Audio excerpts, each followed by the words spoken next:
हमारी इस first video के अंदर हम नंबर 1 फर्स्ट क्वेश्चन सॉल्व करेंगे जिसमें नीड ऑफ एनर्जी पे बात करेंगे। अगर आपको ये क्वेश्चन पेपर में आता है तो आपको क्या डाटा इनपुट करना है।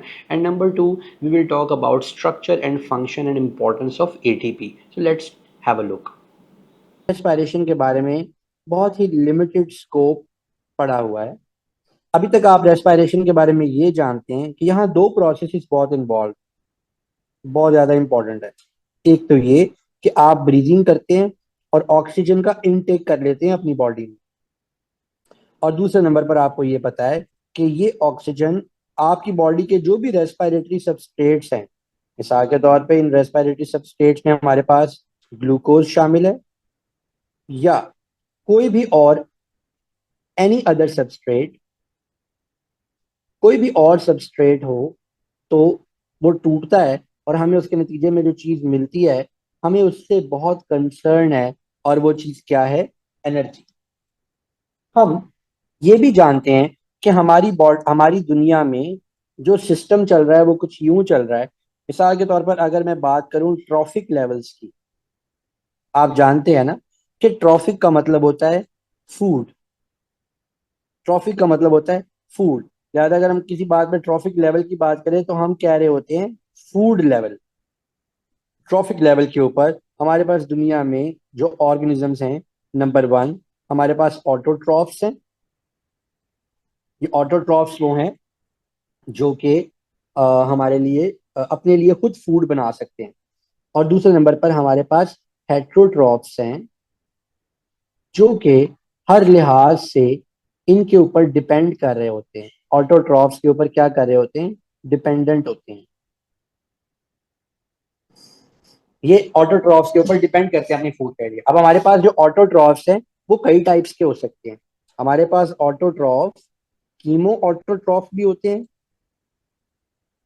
कीमो ऑटोट्रॉफ्स भी होते हैं, और हमारे पास ऑटोट्रॉफ्स में फोटो ऑटोट्रॉफ्स भी होते हैं। ये दोनों टाइप ऑटोट्रॉफ्स की है, अपने लिए एनर्जी बनाने की ये कैपेसिटी रखती है। अपने लिए ये एनर्जी बनाने की कैपेसिटी रखती है, चाहे केमिकल को यूज करके बना ले, चाहे किसी और तरीके से बना ले, चाहे लाइट को यूज करके बना ले। अब ये सारी की सारी एनर्जी हमारे लिए कैसे बना रहे होते हैं? एक्चुअली ये कन्वर्ट कर रहे होते हैं लाइट एनर्जी को, ये कन्वर्ट कर रहे होते हैं लाइट एनर्जी को in the form of chemical potential energy.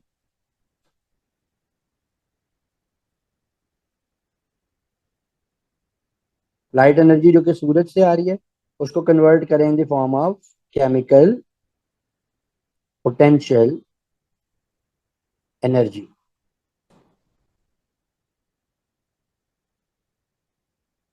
अब ये केमिकल पोटेंशियल एनर्जी में जब ये चीज कन्वर्ट हो रही है, तो अल्टीमेटली हमारे पास बन क्या रहा है? हमारे पास प्रोड्यूस हो रहे हैं ऑर्गेनिक मॉलिक्यूल्स।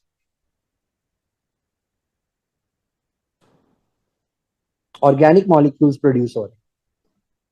प्यारे बच्चों भी ऑर्गेनिक मॉलिक्यूल्स है क्या? ऑर्गेनिक मॉलिक्यूल्स के बारे में पहले तो हम लोग सिर्फ सिंपल ये बात करते थे, ऐसी चीज जिसके अंदर आपको कार्बन मिले, हाइड्रोजन मिले, ठीक है जी। लेकिन एक्चुअली ये वर्ड निकला है ऑर्गेनिज्मिक से। ऑर्गेनिज्मिक से जो चीज किसी भी ऑर्गेनिज्म से आपको मिलती है, हम उसको ऑर्गेनिक बोलते हैं, वो ऑर्गेनिक होती है, right? अब बेटे, हमारे पास ये सब कुछ, ये पूरा प्रोसीजर हम कर क्यों रहे हैं?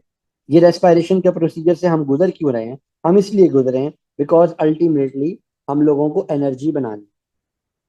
अगर हम लोगों को एनर्जी बनानी है तो फिर हमें ये जानना होगा कि हमारी बॉडी में एनर्जी का के क्या क्या काम है, क्या क्या मकसद हैं जो कि हमें पूरे करने होते हैं, और क्यों हम एनर्जी प्रोड्यूस करते हैं अपने लिए। तो मैं आपके सामने ये जो पॉइंट्स लिख रहा हूँ, एग्जाम पॉइंट ऑफ व्यू से ये बहुत ही इंपॉर्टेंट क्वेश्चन है। यानी वो आपको ये क्वेश्चन ऐसे पूछ सकता है कि outline the need of energy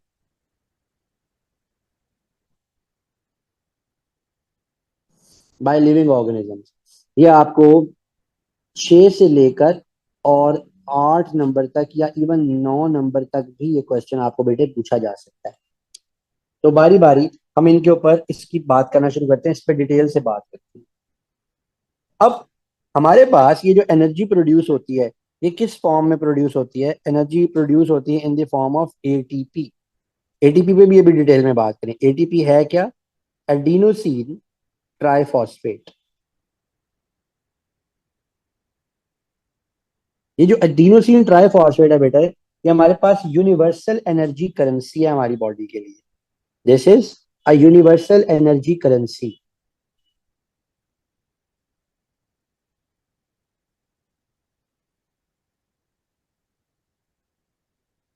अब जरा एनर्जी के काम देख लेते हैं कि क्या क्या काम होते हैं एनर्जी के। Number one, synthesis of complex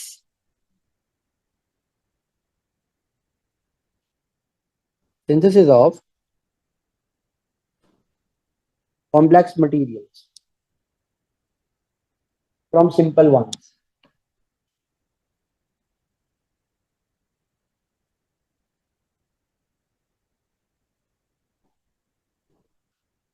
simple चीजों से कॉम्प्लेक्स चीजें बनानी, इसकी एग्जांपल्स में आप आ जाएंगे। इसकी एग्जांपल्स में आप कहेंगे मोनोसेकेराइड से पॉलीसेकेराइड्स का बनाना, मोनोसेकेराइड से की कन्वर्जन इनटू पॉलीसेकेराइड्स। पॉलीसेकेराइड खुद ही लिख लीजिएगा। उसके बाद आप कहेंगे अमाइनो एसिड्स की convergence into proteins. Amino acids की कन्वर्जन इनटू प्रोटीन। उसके बाद आप ये कह सकते हैं कि फैटी एसिड्स प्लस ग्लिसरॉल जो है उसकी कन्वर्जन इनटू फैट्स। तो ये जो कॉम्प्लेक्स मटेरियल्स बनाने हैं, इसके अंदर एनर्जी यूज होती है। उसके बाद एक बड़ा इंपॉर्टेंट पॉपुलर पॉइंट ये है, वो है एक्टिव ट्रांसपोर्ट के लिए। एक्टिव ट्रांसपोर्ट के लिए हमें एनर्जी चाहिए होती है। एक और इंपॉर्टेंट पॉइंट है, that is called bulk transport. That is called bulk transport. Bulk transport के लिए भी हम लोगों को एनर्जी चाहिए। ये बल्क ट्रांसपोर्ट होती क्या है? ये बल्क ट्रांसपोर्ट होती है एक्सोसाइटोसिस, एंडोसाइटोसिस।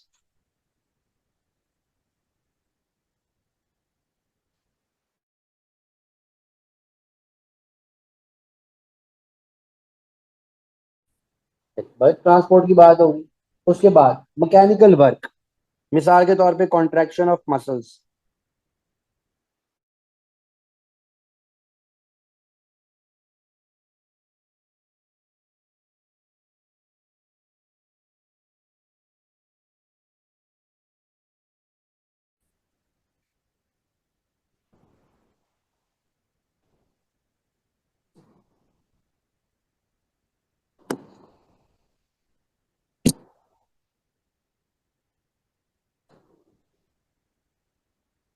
जी, तो हम बात कर रहे थे कि mechanical work like contraction of muscles.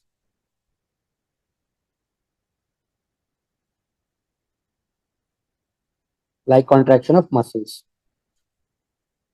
इसके अंदर भी आपको एनर्जी चाहिए होती है। फिर सिर्फ और सिर्फ कॉन्ट्रैक्शन ऑफ मसल्स के लिए ही नहीं, बल्कि मिसाल के तौर पर अगर किसी के पास फ्लैजिला है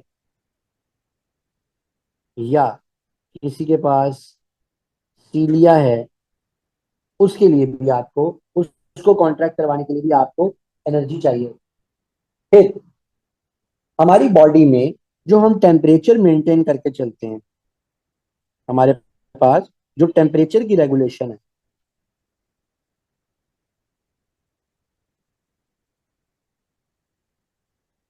वो भी अच्छा खासा एनर्जी इंटेंसिव प्रोसेस है। एनर्जी इंटेंसिव प्रोसेस है, ठीक है। फिर एक और चीज, हम लोगों को रिएक्शंस को प्रोसीड करवाने के लिए चाहिए होती है activation energy. Activation energy for reactions. वो एक्टिवेशन एनर्जी जो है रिएक्शंस के लिए जो चाहिए, वो भी हमारी रिक्वायरमेंट है एनर्जी की। ठीक है जी। उसके बाद हम लोगों को बाज़ औक़ात मॉलिक्यूल्स को एक्साइट करने के लिए, इन ऑर्डर टू डीस्टेबलाइज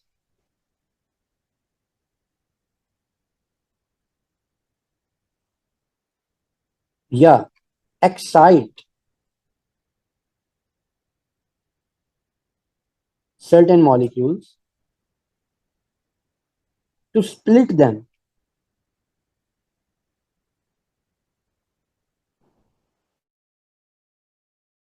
तोड़ने के लिए, उनको स्प्लिट करने के लिए हमें एनर्जी चाहिए होती है। और फाइनली बाज़ औक़ात हमारे पास बाज़ ऐसे ऑर्गेनिजम्स होते हैं जो कि बायोल्यूमिनेसेंस प्रोड्यूस करते हैं, बायोल्यूमिनेसेंस प्रोड्यूस करते हैं, या आप ये कह सकते हैं कि वो इलेक्ट्रिकल डिस्चार्ज प्रोड्यूस करते हैं। उसके लिए भी एनर्जी चाहिए होती है। सो ये बेटे, हमने भी आपका इंट्रोडक्शन के बाद आपको ये पहला टॉपिक समझाया जो कि एक क्वेश्चन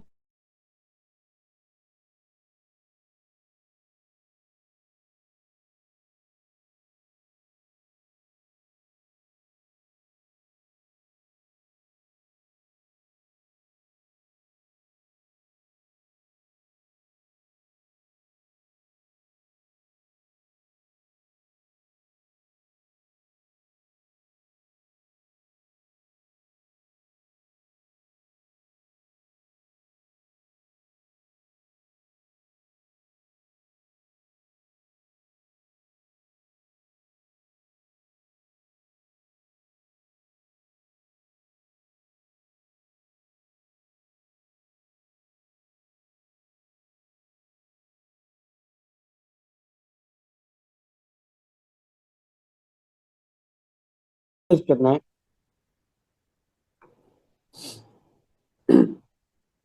जी, तो अगली बात हमें ये करनी है कि एटीपी जो है,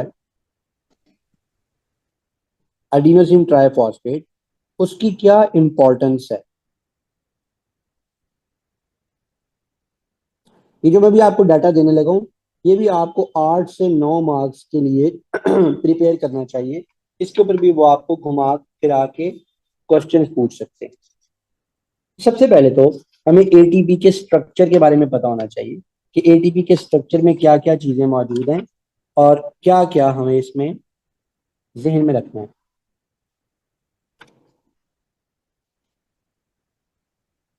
सो एटीपी, सबसे पहले तो हमने, जैसे मैंने आपको ऊपर भी बताया, कि it's adenosine triphosphate, adenosine triphosphate.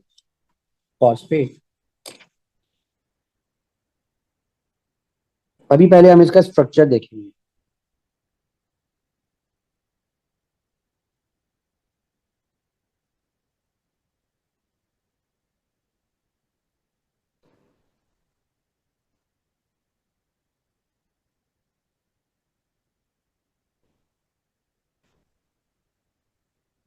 इसके स्ट्रक्चर में बेटे आपको सबसे पहले तो क्या मिलता है,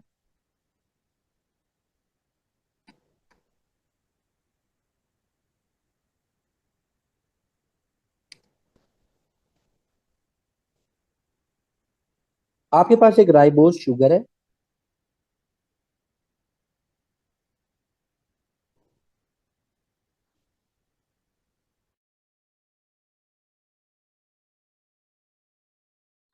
राइबोज शुगर के साथ आपके पास एक न्यूक्लियोटाइड लगा हुआ है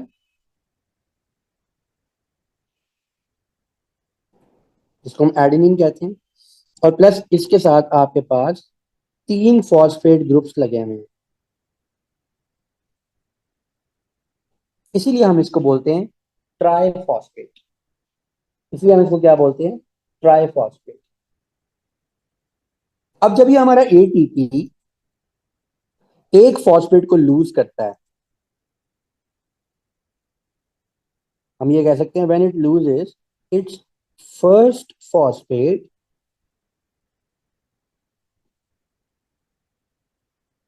तो ये बन जाता है एडीपी, एडिनोसिन डाइफॉस्फेट। ये क्या बन जाता है, एडीपी, एडिनोसिन डाइफॉस्फेट। और इसमें ये हमें कितनी एनर्जी दे रहा होता है? इसमें हमें ये एनर्जी दे रहा होता है पर मोल। अगर ये एक और फॉस्फेट को अपने अंदर से बाहर निकाल दे, अगर ये एक और फॉस्फेट को अपने अंदर से बाहर निकाल दे, यार इंटरनेट कहता है अनस्टेबल है।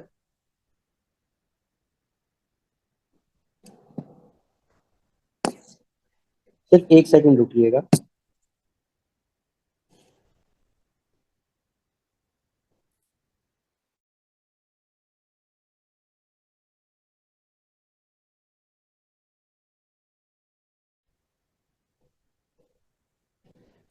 जी, अगर ये एक और निकाल देगा तो ये हमारे पास क्या बन जाएगा? AMP, adenosine monophosphate. और उस सूरत में भी ये हमारे पास उतनी ही एनर्जी निकालेगा जितनी पहले निकालता। अगर अगर हम इसमें से एक और फॉस्फेट बाहर निकाल देंगे, ये पीछे रह जाएगा हमारे पास एडिनोसिन, एडिनोसिन। और आखिर में ये कितनी एनर्जी लूज कर रहा होता है? ये आखिर में एनर्जी लूज कर रहा होता है 14.2 किलो जाउल पर मोल। 14.2 किलो जाउल पर मोल। अब जरा हम एटीपी की करेक्टरिस्टिक्स डिस्कस करते हैं, जो इसको एक्सीलेंट यूनिवर्सल डोनर या एक्सीलेंट यूनिवर्सल यूनिवर्सल कैरियर बनाती है।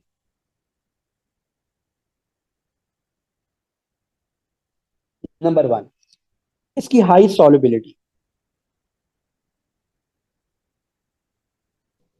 हाईली सॉल्युबल इन वाटर, जिसकी वजह से ये क्विकली ट्रांसफर हो सकता है from one place to another place. Number two, इसका बहुत ही हाई टर्नओवर रेट है।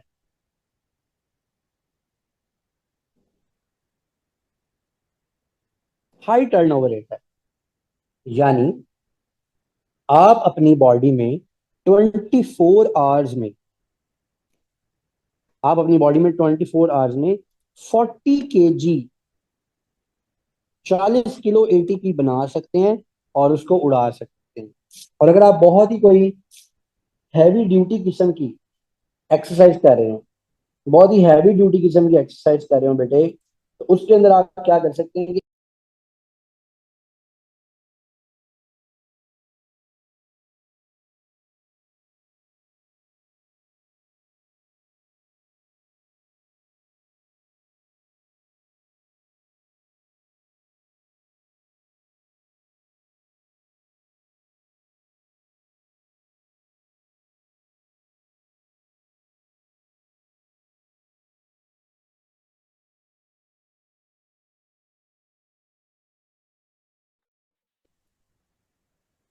अच्छा, तो जो मैं इसके हाई टर्नओवर रेट की बात कर रहा था, उसका मतलब ये है, उसका मतलब ये है कि इवन आधा किलो एटीपी पर मिनट तक बन रही होती है। ठीक है जी। उसके बाद इमीडिएट एनर्जी ट्रांसफर कर रहा होता है। और ये एक और बात है इसकी, it is considered to be a link between energy producing यानी एनर्जी यील्डिंग,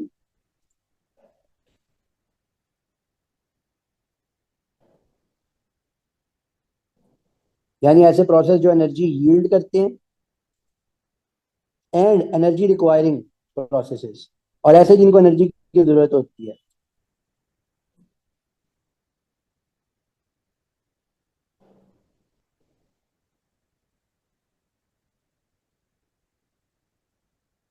एनर्जी रिक्वायरिंग और एनर्जी यील्डिंग प्रोसेस के दरमियान एक लिंक के तौर पे काम करता है। ठीक है जी। तो ये एटीपी की कुछ करेक्टरिस्टिक्स हैं जिनकी वजह से एटीपी को एक बहुत ही एक्सीलेंट एनर्जी करेंसी जो है वो समझा जाता है।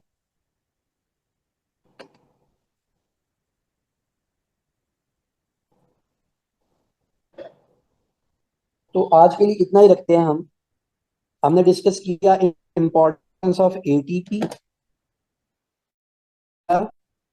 एनर्जी और जनरली हमने बात की क्या इंपॉर्टेंस है। नेक्स्ट क्लास में हम इंशाल्लाह ताला बात करेंगे कि हमारे पास ये जो एरोबिक रेस्पिरेशन है इसके क्या डूज एंड